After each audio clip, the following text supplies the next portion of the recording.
Ladies and gentlemen, thank you for joining us. Dr. Larry here with the Gentleman's Diet. I have Brian Jarosinski. Brian, welcome to the show. Glad to be here. Great to have you. Oh, Every man. time. Pleasure. Let's do this. Brian is one of my best contributors. He put together an outstanding diet and exercise plan that is worth checking out on drlarry.com. Brian is a financial planner, a very busy businessman, professional. Today we're talking about how can you fit in working out and eating well when you have a very busy business life. Brian also is a former D1 college baseball player at Maryland. Go Terrapins. Yeah, we've been doing good lately. Well, not so much our football team, but the baseball boys have. Let's not talk about those football uniforms. Those stick out. Yeah. But so let's talk about, you're a busy guy. Mm-hmm. How do you fit in? Let's start with exercise. For me, it's kind of an on-the-go thing. You know, for any given day, I'll work 10 to 15 hours. Just depends. I travel all over the country. Quite a bit. 15-hour days. That's a busy day. Yeah. I would think most people would be like, I'm not going to work out today. But you don't see it differently. You work out 5 days a week, sometimes 7. Well, for me, like I say, not to be cliche, but it's part of my lifestyle. I mean, I don't feel normal. I don't feel as productive. I don't feel healthy, which I don't like at all, if I'm not, getting my at least 3 to 5 workouts in a week. So for me, that's where it comes down to. To the point where I'm at, it's certainly part of the lifestyle. So tell me more about, so what you're saying, this is kind of a away from motivation. If you don't do it, you feel bad. What does it feel like if you don't work out? And it's hard to describe. I just feel unhealthy. I'm like a chick. I feel fat. I mean, I'm not fat, but I feel like I'm not where I need to be. I hate it. I don't like the feeling. I don't like moping around. It's just a bunch of different reasons. Sure, your body is sensitive to it, and so you might feel, like you said, unhealthy fat. Energy level. You've mentioned before about how when you work out, the rest of your day goes better, especially at work too. It does. I mean, you could probably talk to anybody who does, workouts, especially in the morning, which is typically when I'll do them. You're more efficient. When you get that work, you feel better with the endorphins from the workout. You just feel better knowing that you got your health kick in the morning. It wakes you up. You get to the office typically more, uppity and ready to go before everyone else is just slugging in, coming out of bed. Yeah, it sounds like a great way to start your day. So imagine you're talking to another business professional like yourself who is wondering, how can I fit this in? I mean, you're busy. How do you do that? What would you tell them? You gotta make it work. First get a gym that's 24 hours. That's something I learned years ago. Don't get a gym that's 7 a.m. to 7 p.m. That just doesn't work. If you're going to be serious about working out and being healthy, you need to get a 24-hour gym. That's the first thing, and you need to adjust what your schedule is and find time to get there. Like I said, you got to make it a priority in your life, right up there with your career, family, whatever your faith is. I mean, it's got to be up there in the top 3 to 5, or you're just not going to do it. So number one for you is it's important. It's a priority. And then 2, it sounds like, you know your schedule. You're good at time management. Sometimes you work out in the morning. You said today you worked out at 10 or 11. Sometimes you work out at 9 or 10 at night. So you just got to fit it in when you can. Mm-hmm.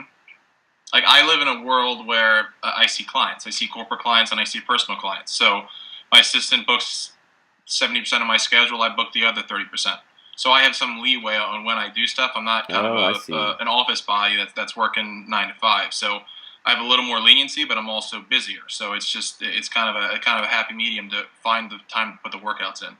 So you have a little bit of flexibility there to do it throughout the day. When you have a really busy day, or when you get up in the morning and you're just not feeling it, what gets you to work out? Like, what kind of get into your motivation a little bit? What gets you to do there when you don't get there when you don't want to be there? I guess it's a couple things. Number one, like I said, it's part of my lifestyle, so I'm just used to doing it. And number 2, I genuinely look forward to going to the gym most times, because I have something that I do at the gym that given day that I'm excited to go do. We've talked about the squash thing. Like, I'm very competitive. I look forward to getting to the gym like as soon as possible to beat the hell out of whoever I'm playing. It sounds like you're a little bit of a gym nerd. I'm all excited about getting to the gym. I like to be there.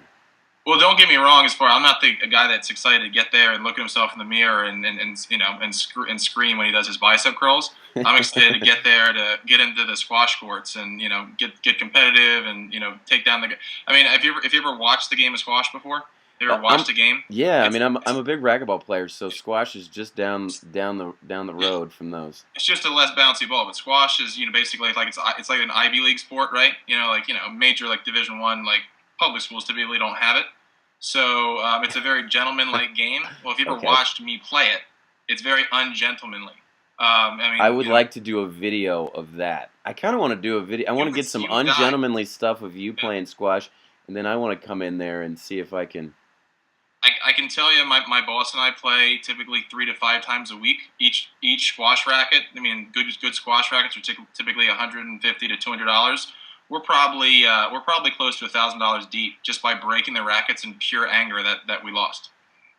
That's just kind of how we play. That's some fire. But so your point is you like competition that keeps you coming back, and then you got these habits. Tell me a little bit about that.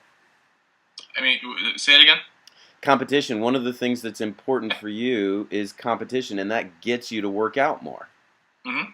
I mean, I think that's what everybody needs to do if they're looking for some kind of a gym regimen, is to find out something that drives them to get there. For me, it's competition. For someone else, it might just be the desire to want to be healthy or healthier. You're healthier, you're more productive. I mean, it's finding that niche that's going to make you want to just better your health, better the way you look. If it's that girl you're going after, you're not getting her if you're a slob. I mean, it's just the reality. I mean, you got to do stuff to get where you want to go. Being a non-slob probably helps your chances. I would agree, but I've seen some pretty successful slobs in my day. I have too. I mean, I've seen some dimes with some threes, but for the most part, I mean, you got to take care of yourself. Depending on what your goal is, there's typically a reason to take care of yourself. I totally agree. I really want to echo what you're saying here about studies have shown as well that when people actually enjoy their exercise, like squash, or like Mike Ross, the dentist, actually likes going and lifting and working out, when they actually enjoy it, they do it more. It's easier. And then it's easier to do that to get what you want, whether that's weight loss or staying in shape or getting cut for the chicks or whatever it is. So that's actually a big point in the book. Yeah. Summer's gone, so I mean, you don't have to. The beach body can stay out for at least a couple months. But come March, come April, March, you need to be ready. You're not going to Vegas at 280. Well, I was gonna say California's got beaches 24/7, 365. So I don't know if there's a time to let go of that beach body. See, I have the happy ability of taking 2-3 months off and not having to worry about taking my shirt off. So that helps me a little bit. I'm like imagining you wearing the same. California. Huh? I'm like imagining you wearing the same shirt for like 2 months straight. That's probably not how it goes. Let me ask you another question. So what about diet? What are your challenges again for the professional? I imagine that you go out to dinners. Like there's probably the opportunity to eat crap. How do you stay to a healthy diet? So another part of my job is we have over 6,000 corporate clients, group benefits wise, pensions, health insurance plans, those things like that.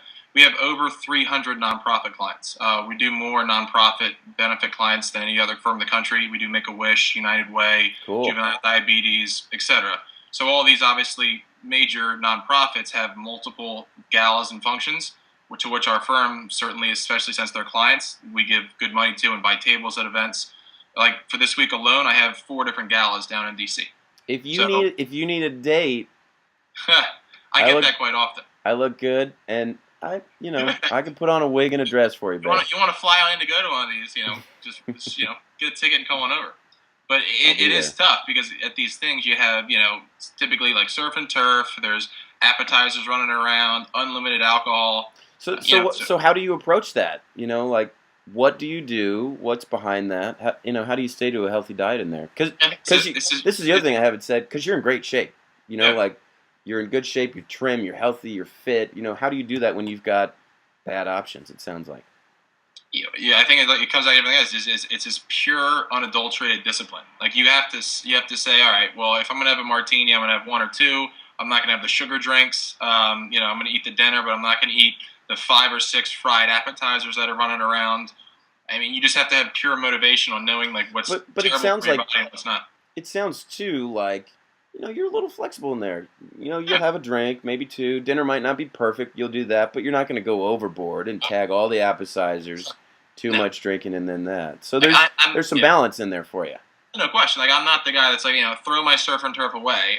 Give me that steak salad or something. Like that's not happening. Like I enjoy my good food. I'm actually quite a foodie. But if that stuff there, I'm gonna take it down.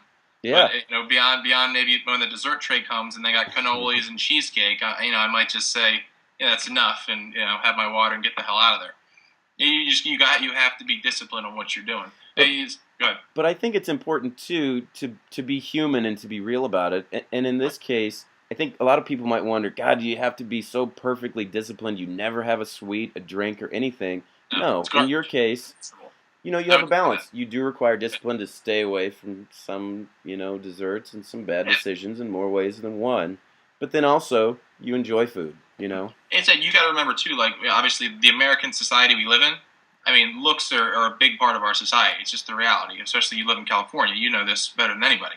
You got the people that are doing whatever they got to do to get there. I live in San Francisco, which is different from Southern California, and I'm not going to. It's closer to what I'm talking about than where I am. But you got people that are eating nothing but salads. They're doing every drug in the book, every fat burner pill that they can buy. I mean, the reality, especially depending on what you're doing, looking good is important. So some people get caught up in that and they go way overboard. They're anorexic, they're bulimic, and that's no way to live. Like I said, me personally, you just got to have a healthy balance and be like I said, extremely diligent on what you're eating and what you're not, but also enjoy yourself. So that's why what I emailed you as far as what I put in your book is you got to have those cheat days. Like hell, I've had a cheat week. I mean, it was delicious. I totally agree. Yeah. I totally agree. There's a lot of research now on deprivation diets, and there's something psychological where if you're taking away too much, eventually you're gonna binge, come back with a vengeance, and overdo it. And so it's important to, just like what you're saying, have a cheat day, enjoy food for long-term success.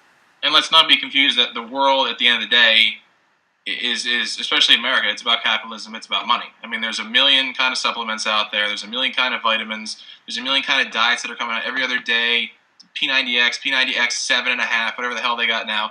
Most of that crap is garbage. At the end of the day, if you can eat healthy, have a well-balanced diet, and you can be disciplined on getting your workouts in and understanding, it's not rocket science. How many calories you take in and how many do you burn. If you burn more than you take in, you lose weight. If you do the opposite, you gain weight. It's not that difficult. You got to just pay attention to basics. This is Brian. This is good stuff. Let's conclude this session. Mm-hmm. We'll make some more videos. Bring them back for some more. This has been Brian Jarosinski, one of my great contributors for the Gentleman's Diet. We're gonna do some more videos. We will be right back. Excellent.